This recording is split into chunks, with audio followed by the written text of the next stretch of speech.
Spyderco Para3. This is going to be a little bit of a review, a little bit of a discussion, a little bit of a comparison of all things Spyderco and Para3 and a few other things thrown in, but mostly about the new Spyderco Para3.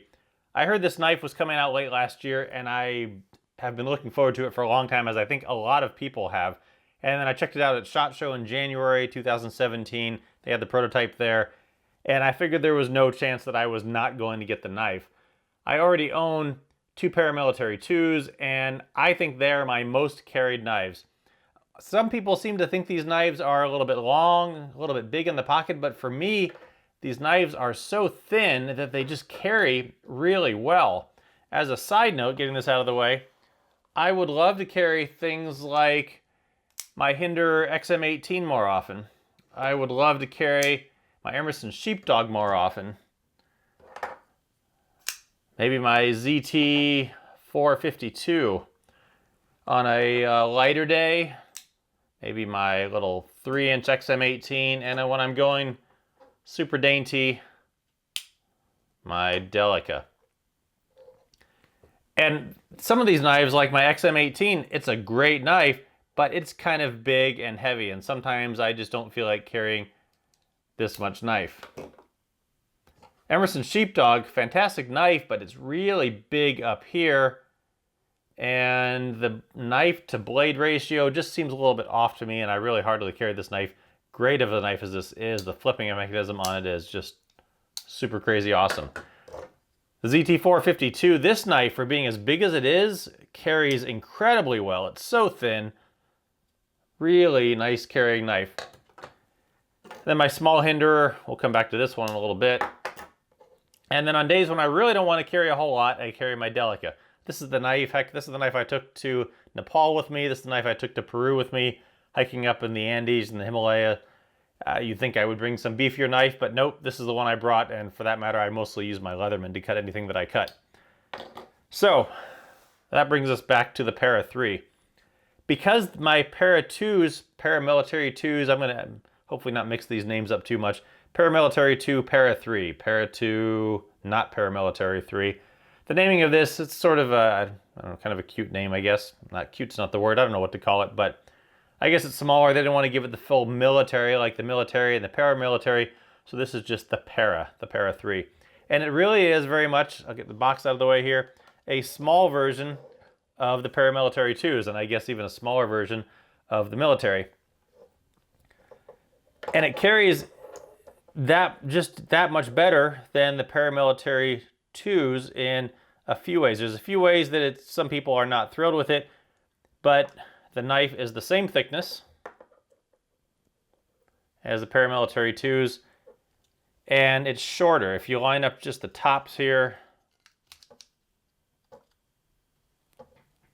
you can see how much extra space there is of the Paramilitary 2 at the bottom.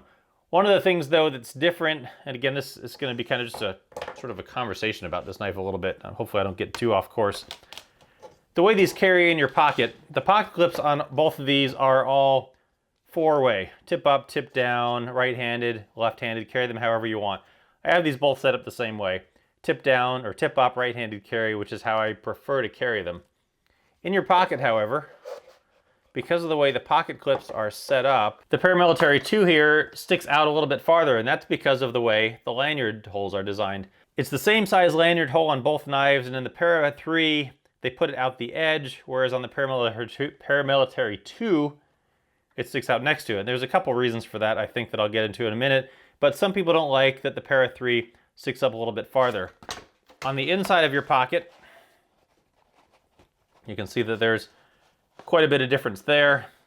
The Para 3 is not going to stick down to into your pocket quite as far.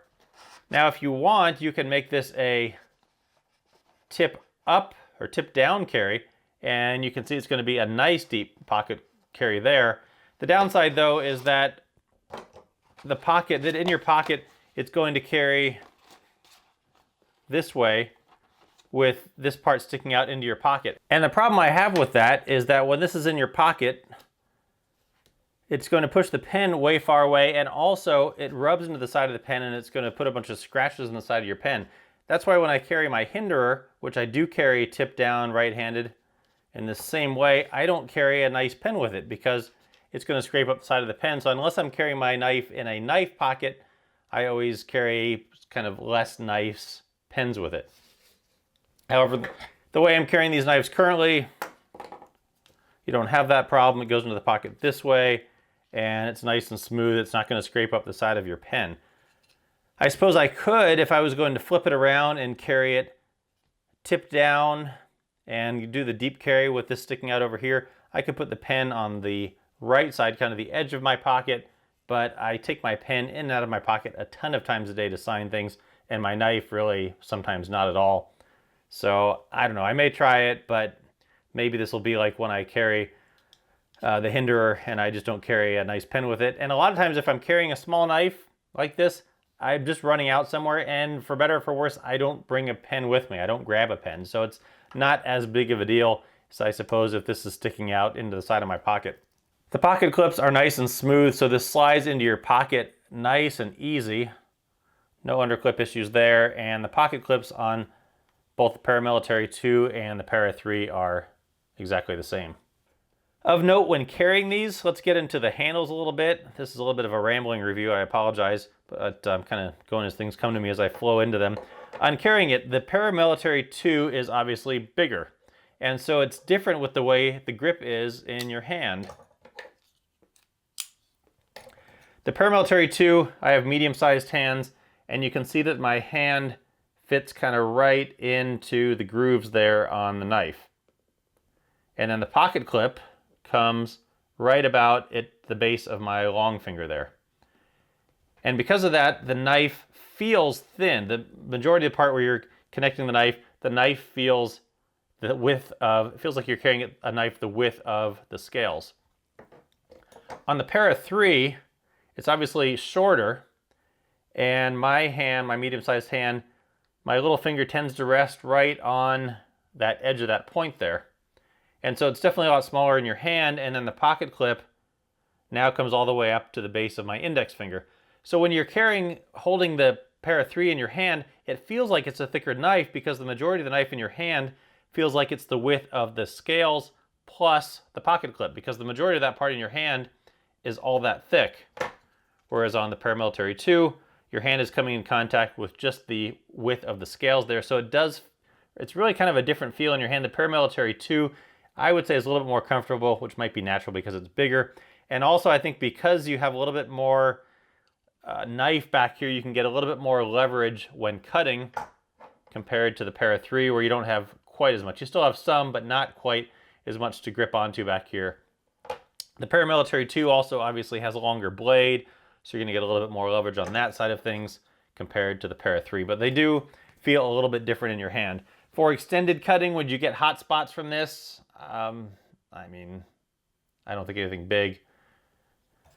It is nice that on the opposite side of this being smooth and going into your pocket, because this is smooth and curved on the top half, that's also very comfortable for holding in your hand. So it works out well that way. On the thumb ramp side, you may get your thumb a little bit more up into that jimping on the Para 3 because it's a little bit shorter versus the Paramilitary 2, where my thumb doesn't quite naturally go up into it. I'd say a little bit more naturally rests back here. As long as we're doing size comparisons, let's bring in the Delica. Comparing them, they are both very similar sized knives. The Delica, however, is smaller in most dimensions by at least a little bit. You can see the blade sticks out a little bit shorter. In the back here, it's tapered a little bit more. It's a little bit more pointy on the Delica versus that slightly more rounded edge back here. The pocket, or the lanyard hole in the Delica, is obviously a lot smaller versus the big lanyard hole on the Para 3. And let me just talk about the lanyard hole for a minute. Again, jumping around, I apologize. But the lanyard hole, some people complain that it's big and it's out on the tip there, as opposed to the Paramilitary 2, where it's kind of next to the tip. One of my complaints is, I'm not sure it's really the right word, but one of my sort of complaints about this knife is that the handle, there's a lot of extra space on the handle there after where the blade ends. And it's the same way on the Para 3, even a little bit more so, because of that big lanyard hole. However, if they took it and chopped the knife off here, as I mentioned before, the knife is already pretty short in your hand, so if they chopped this much more of the knife off, you would really not have much to grab onto. It would really just be almost kind of too small. So I get that people don't like this sticking out on the edge there, and it makes it a little bit longer sticking out of your pocket, but I think it also makes the knife a more reasonable size to hold in your hand. Otherwise, it would just be too short to hold. So there's my comment on the lanyard hole. The lanyard hole could be a little bit smaller, but for the aforementioned reasons, I think that's why they made it the way that it is. Thickness on the Delica. The Delica is thinner by a little bit. And then the two blade shapes. The Delica is a little bit more of a pointy blade shape versus the slightly more leaf-like blade of the Para3. The hole in the Delica is just ever so slightly smaller, I think, but for all intents and purposes, pretty close to the same size, maybe a millimeter smaller. But the blade profiles are similar. The Delica is just a little bit narrower. When I'm just running out to the store real quick and really don't have any intentions of cutting much of anything, I'll often grab my Delica. It's kind of the equivalent of carrying my M&P Shield versus my M&P Compact. Sometimes when I just don't feel like I'll need that much gun, I think that's a pretty poor way of thinking about it, honestly, because you don't know how much gun you're going to need. But for knives, if I just am kind of running out real quick, a lot of times I'll grab my Delica. It's quick and light and easy. If I feel like I want a little bit more knife, I'll grab the Para3. The Delica is also going to be a lot harder to clean because you can see how small of an area that is in there versus the flow-through design on the Paras and the Paramilitaries. Moving forward, up here there is a stop pin. On the Paramilitary 2s, that was a screw, whereas here it's a pin that's just inset in there, so when you take this apart, that pin just comes out. I've not taken this apart myself, but I hear it's red Loctite and can be a bit of a pain to get apart. Mine came super stiff out of the box to the point where I had to loosen this just a little bit, and now it flips right open and closes pretty easy as well. And despite that, despite just slightly loosening it, it's still very centered. The blade on this, there you go, CPM S30V. I suspect, as another tangent, that there will be sprint runs of things like tan scales and all black versions, and then some different blade steels, like this one has the S35VN.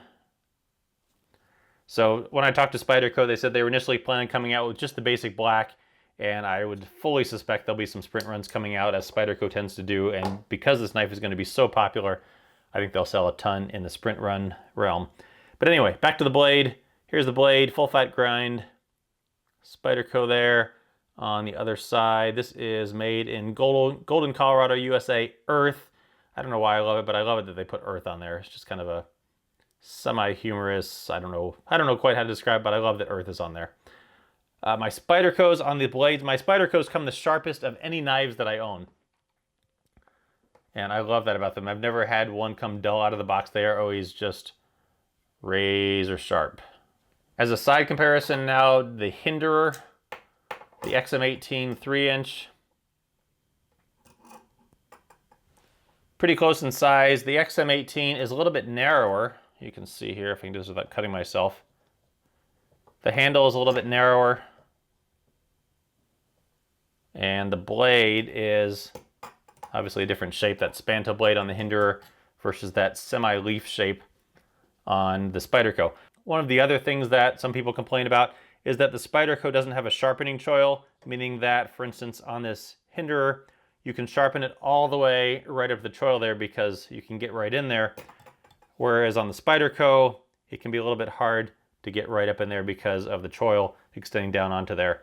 There's a little bit less risk, I suppose, on this if you're choking up, that you're going to go down onto the blade versus on the Hinderer, but I never grip my knives way up here anyway, so not an issue to me. Obviously it has the compression lock, as does the Paramilitary 2. It does have a little detent when you're opening it right about there. And you can see there's a little detent that you get past right there, and it sucks it back in. So when you're opening it, once you get it broken in or loosen it just slightly, it flies right open. Price on these, about $119, which is really the same as, well, if I don't have any base Paramilitary 2s, but as the same style Paramilitary 2. Some people are miffed that the prices are the same as the larger knife. Okay, I guess that's a valid thing. You think if these were 120, maybe this would be 110, but okay, whatever. People are still gonna buy a whole bunch of them. So overall, I think that is about all I have to ramble on about this knife. It is a great knife. It kind of feels like a stout little knife in your hand. There's a few downsides to it, but I think Spyderco is going to sell a ton of these. And so if you're looking for a little bit more pocketable knife, a little bit more easier to carry, check out the Spyderco Para 3.